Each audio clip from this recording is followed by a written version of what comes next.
Rob Karr, thanks for joining us on the Illinois Channel as we are just now beginning a whole brand new legislative session with a whole lot of brand new characters and a new governor.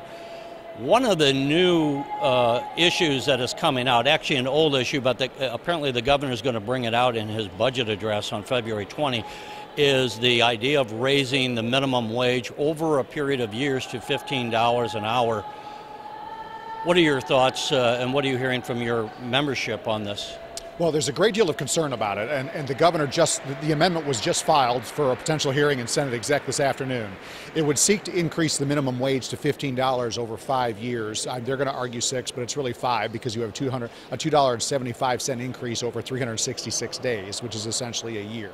Our members, particularly in the suburbs and downstate, are very concerned about that because that's a significant jump every year in that wage base. They're also upset because City of Chicago employers will have had 10 years because they started increasing theirs in 2015 to adjust, where suburban and downstate employers are only being given 5. I was going to say this wouldn't apply to Chicago employers, right? It wouldn't until, Chicago is currently going to go to 13 on July 1, so it would not until the state exceeds the Chicago level. But of course, Chicago could always increase theirs again, and there's some talk by mayoral candidates of going to 17 or 20.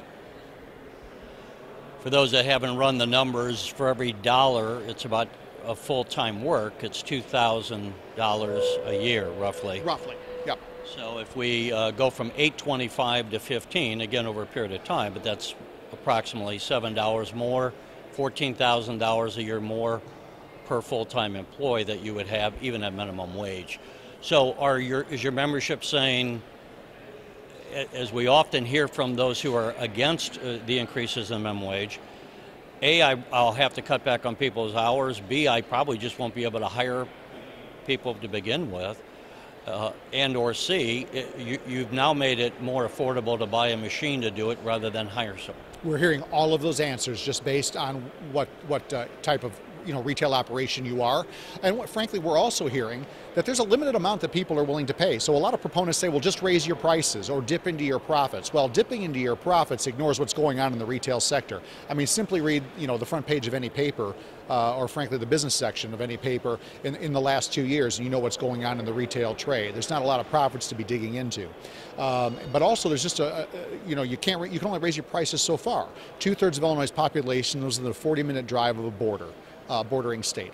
Our minimum wage is going to be significantly higher, sales taxes higher, gas taxes, liquor taxes, and tobacco taxes all higher. We've created a shopping cart full of reasons for people to go elsewhere to shop. And once they go, they purchase other things there. Second, there's a limited amount of money that people are willing to pay for something. You're only going to pay so much for a pair of shoes or so much for a pizza or a meal out, whatever that item might be. So there's a limited ability to pass along those increases. And third, we're now competing as well with remote sellers who are not in Illinois, who don't have those price pressures. And so that issue is being lost here, I think. And to your point, we see Sears trying to hang on by its fingernails from going into bankruptcy, the once mighty Sears. So I know from an earlier event you did at the Capitol a couple of years ago, if I recall, the average retail merchant has a profit margin of what, 2%? 2%. That's average though. So that includes a Best Buy who would have a higher percentage margin because of what they're selling, or a grocery store who has a zero or profit margin in some cases. So you have to remember that covers that range. What would you say to those? And I know this argument has been made that it's an appeal, I suppose, to sympathy to say, hey, how do you expect a worker to support a family on minimum wage? Well, first, there are some jobs that are not meant to support someone, and that's the type of jobs they are. Second, the question always has to become, well, what kind of skills are you bringing? But third, I think what they have to understand is, are there going to be jobs, particularly in the suburbs or downstate for folks? Because people are going to have to businesses are going to have to make calculations. We're hearing from, members, some of whom have said, this wipes out all my profit that I do have if I pass along, and I'm going to have to lay people off. And I think most importantly is, it's one thing to talk about the city of Chicago, right? They have 55 million plus tourists a year. They have millions of people who commute into their city center every day spending money. They have headquarters and a concentration of wealth. No other place in the state of Illinois has those advantages. So it's one thing to go to 13 or 15 in the city. It's an entirely another thing economically in every other part of the state. And to your point, I would say I know from talking to some business people in Southern Illinois. Actually, one political operative said some years ago to me, he said, you know, the greatest job you could have in Southern Illinois is to be a prison guard, because you get paid by the state and you get state benefits. Other than that, you're working at the 7-Eleven. So I think there is a dearth of economic activity in a lot of these areas. Do you find, as we discuss this, and 2/3 of the population of the state legislature is from Chicagoland area, do you find that they are unaware of some of the other parts of the state and how the reality there differs than Chicago, and they just don't factor that in? And to your other point about all the different levels of taxation, the higher costs on this and that, are they looking at these issues merely as that one issue, and again, not factoring in the compounding nature of the costs that Illinois businesses face and where they don't, say, in an Indiana or a Missouri? The answer is it's a little bit of all of the above. So you have some who say, listen, we're doing great, because they're looking at just Chicago. And they don't understand that that same activity, for the reasons I just said a few seconds ago, is not occurring in other parts of the state. They also, you know, all politics is local. So at the end of the day, they really only worry about their particular districts. So I think there's a little bit of that. But clearly there's also this silo effect, right? They think about issues independently and they don't look at the compounding effects that you referenced. And that's something we try to break through with them on, is not only you have to look at what the state's doing, but what counties are doing, localities are doing, and just frankly, you have to take into account what federal government's doing, because all of that impacts an employer. We only have one pocket, and we can't turn to taxpayers for more assistance. We have to sell more product every time our prices go up. And as you know, people are leaving the state. That's sales leaving the state. So how we're expected to sell more product and meet these kind of price increases, no one's been able to answer. Before we close out, what are the politics as far as you understand? Now you're going to have a committee hearing as we tape this later today. The governor has already championed this in his election bid. If this is a fait accompli, given the numbers of Democratic members that would likely vote with the governor, is there any wiggle room that you can say, then give us some relief here, there, or other?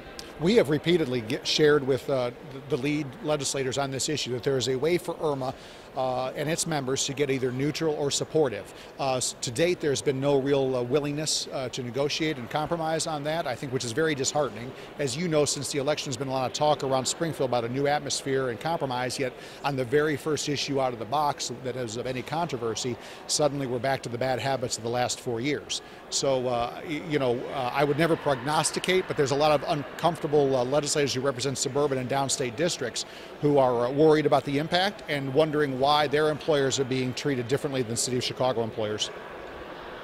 I believe, isn't there some kind of a, if you have less than 50 employees, you get some kind of a tax credit or something? And what is your response on that? Well, it is, but it's frankly just window dressing. When you dig into the details on it, at least as it has been considered up to this point, if you have 50 employees in your more than 50 in your entire operation, you don't receive the credit. Well, a single grocery store or restaurant or dry cleaner, and many other examples, have more than 50 employees at a single location, let alone in their entire operation. So a whole number of employers are never going to be able to take advantage of it. They also exclude franchisees. So if you're a franchisee, you're out.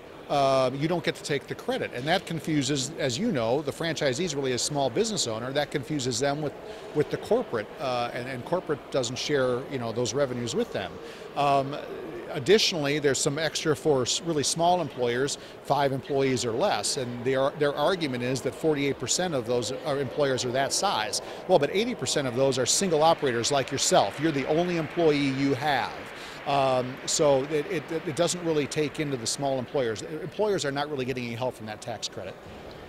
And then lastly, there's also an impact to the state in the cost of operations, right? The state pays for nonprofits in a lot of areas, like such as taking care of the elderly and some of our nursing homes and all. And typically a lot of these people are generally unskilled workers, so they're paid minimum wage or thereabouts. It's going to cost the state budget more. I think the projections are that it would maybe add another $1 billion a year just in cost to the state operation. That's correct, and we quibble with those predictions. We think they're those prognostications, we think they're very conservative. The latest numbers we had heard, frankly, in the first partial year only have an $80 million impact. The nursing home industry is sharing that their impact alone, at the least impact they can calculate, is $300 million. They have a much harder just on themselves. That doesn't include the impact of local school districts. You know, I have a local school district that's talking about $1 million. We've had some impact to them. We've had some suburban legislators share that they have $3 or $4 million impacts in just one of their school districts. It doesn't include higher education. There's going to be impacts to them because of the folks they hire. All of that drives more pressure on the budget, which means people around here are going to have to find more money to send these folks, and again, they can dig into the taxpayer pocket, so it's going to cost the taxpayer. Private businesses that I represent can't do that. Rob Karr, we'll keep our eye on it. We appreciate you taking the time to talk to us. Always a pleasure. Thank you.